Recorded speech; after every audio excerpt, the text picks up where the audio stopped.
Hello hi friends, ఎలా ఉన్నారు? బాగున్నారా? ఈరోజు మీకు ఒక రీయూజబుల్ ఐటమ్ పెయింటింగ్ చూపిస్తాను. గ్లాస్ పెయింట్, దానికి కావాల్సినవి గ్లాసు. అది నేను యూజ్ చేయట్లేదండి, ఒక్కటే ఉంది. అందుకని ఏం చేయాలని ఆలోచిస్తే నాకు దాన్ని ఒక ఫ్లవర్ వాజ్గా డెకరేటివ్ ఐటమ్గా చేయొచ్చు అనేసి థాట్ వచ్చింది. అందుకని అది మీతో కూడా షేర్ చేసుకుందామని చూపిస్తున్నాను. ఏం లేదండి, ఒక గాజు గ్లాసు తీసుకొని, గాజు గ్లాసే కాదు ఏదైనా సరే గ్లాస్ అయితే దాని మీద ఇలా పెయింట్ చేసుకోవచ్చండి, బాగుంటుంది. పెయింట్స్ కావాలి మనకి, యాక్రాలిక్ పెయింట్స్ అంటారు కదా అవను.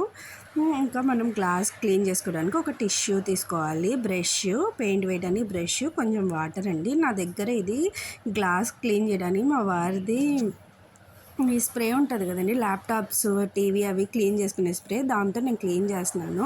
నీట్గా పైన లోపల స్ప్రే చేసేసుకొని టిష్యూ పేపర్తో నేను క్లీన్ చేసుకున్నాను.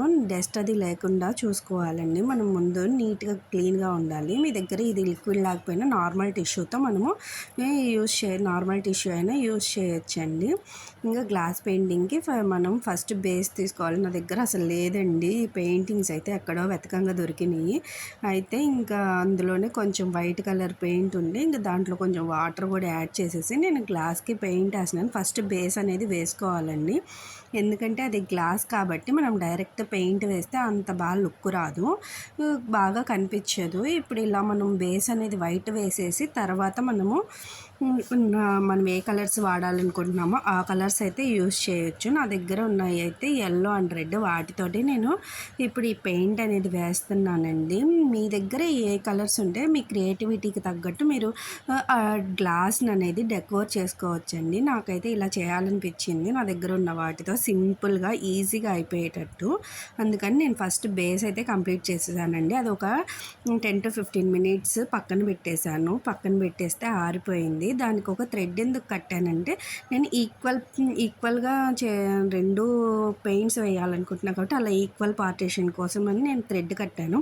కట్టకపోయినా పర్లేదు, ఏమీ అవ్వదు, నీట్గా వేసేసుకోవచ్చండి. మీకు తర్వాత అడ్జస్ట్ చేసేసుకోవచ్చు. కాకపోతే నేను మీకు చూపించడానికి మాత్రం నేను ఆ థ్రెడ్ కట్టాను. ఇప్పుడు ఎల్లో అనేది నేను పైన వేసానండి. ఎల్లో అనేది కోట్ చేసుకున్నాను, తర్వాత రెడ్ అనేది కోట్ చేశాను.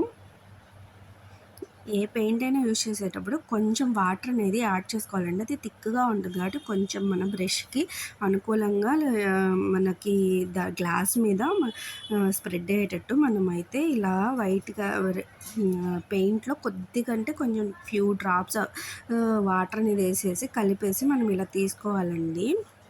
సరే, నీట్గా అయితే నేను ఎల్లో కలర్ వేసేసాను. ఇప్పుడు రెడ్ కలర్ కూడా సేమ్ ప్రాసెస్లో మనము పెయింట్ చేసేసుకొని తర్వాత దాన్ని ఒక 10 minutes అనేది ఆరిపెట్టుకోవాలండి. ఆరిపోయిన తర్వాతే దాని మీద మనం డిజైన్ వేయగలము. అలా వదిలేసినా పర్లేదు, బాగుంటుంది. లేదు మనకి ఏదైనా డిజైన్ వేసుకోవాలనుకుంటే డిజైన్ అయినా వేసుకోవచ్చండి. మీ థాట్స్ తగ్గట్టు, మీ ఐడియాకి తగ్గట్టు మీరు వేయచ్చు. నేనైతే సింపుల్గా తొందరగా అయిపోతుందని నేనైతే జస్ట్ డాట్స్ పెట్టానండి, పైన కింద. పైన ఎల్లో మీద రెడ్ కలర్ ఆపోజిట్ డాట్స్ పెట్టాను. ఇలా వదిలేసినా బాగుంది కదండి, కాకపోతే నేను కింద కూడా పెడదామనేసి అలా పెట్టేశానండి. ఫుల్గా డాట్స్ అయితే పెట్టా, ఇంకా లుక్ వచ్చింది. ఇప్పుడైతే నా పెయింటింగ్ అనేది మీకు నచ్చిందా అండి? నచ్చితే ఎలా ఉందో కామెంట్ చేయండి. ప్లీజ్ సబ్స్క్రైబ్ చేసుకోండి మా ఛానల్ని మరిన్ని వీడియోస్ కోసము. ఎలాంటి వీడియోస్ కావాలో కూడా నాకు కామెంట్ చేసేయండి. Bye bye.